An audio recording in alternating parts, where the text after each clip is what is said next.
Assalamualaikum warahmatullahi wabarakatuh. Saya Juliarti Sania dengan NIM C0E021035, Prodi Keuangan Daerah Fakultas Ekonomi dan Bisnis.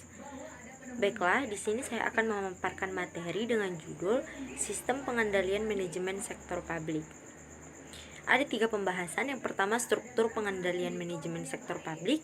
Yang kedua, tipe pengendalian manajemen sektor publik. Dan yang ketiga, proses pengendalian manajemen sektor publik.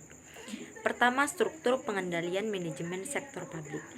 Strukturnya, sistem pengendalian manajemen harus didukung dengan struktur pengendalian yang baik. Struktur organisasi termanifestasi dalam bentuk pusat pertanggungjawaban. Pusat pertanggungjawaban adalah unit organisasi yang dipimpin oleh manajer yang bertanggung jawab terhadap aktivitas pusat pertanggungjawaban yang dipimpinnya. Suatu organisasi merupakan kumpulan dari suatu pusat pertanggungjawaban. Pusat-pusat pertanggungjawaban ada 4. Yang pertama, pusat biaya, yaitu pusat pertanggungjawaban yang prestasi manajernya dinilai berdasarkan biaya yang telah dikeluarkan. Yang kedua, pusat pendapatan, yaitu pusat pertanggungjawaban yang prestasi manajernya dinilai berdasarkan pendapatan yang dihasilkan. Yang ketiga, pusat laba, yaitu pusat pertanggungjawaban yang menandingkan input dan output dalam satuan moneter. Kinerja manajernya dinilai berdasarkan laba yang dihasilkan. Yang keempat, pusat investasi, yaitu pusat pertanggungjawaban yang prestasi manajernya dinilai berdasarkan laba yang dihasilkan, dikaitkan dengan investasi yang ditanamkan pada pusat pertanggungjawaban yang dipimpinnya. Kedua, tipe pengendalian manajemen sektor publik. Tipenya ada 3. Yang pertama, pengendalian preventif. Dalam tahap ini, pengendalian manajemen terkait dengan perumusan strategi dan perencanaan strategik yang dijabarkan dalam bentuk program-program.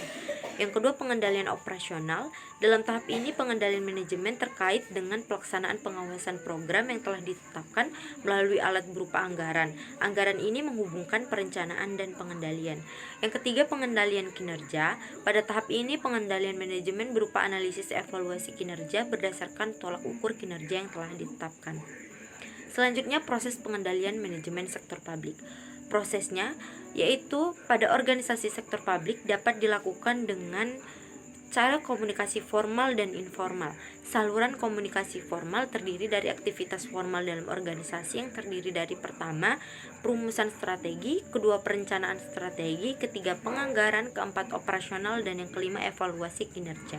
Selanjutnya, saluran informasi informal dapat dilakukan dengan komunikasi langsung, yaitu pertemuan informal, diskusi, dan lain-lain. Sekian dari materi yang dapat saya paparkan. Maaf bila terdapat kekurangan. Saya akhiri. Wassalamualaikum warahmatullahi wabarakatuh. Terima kasih.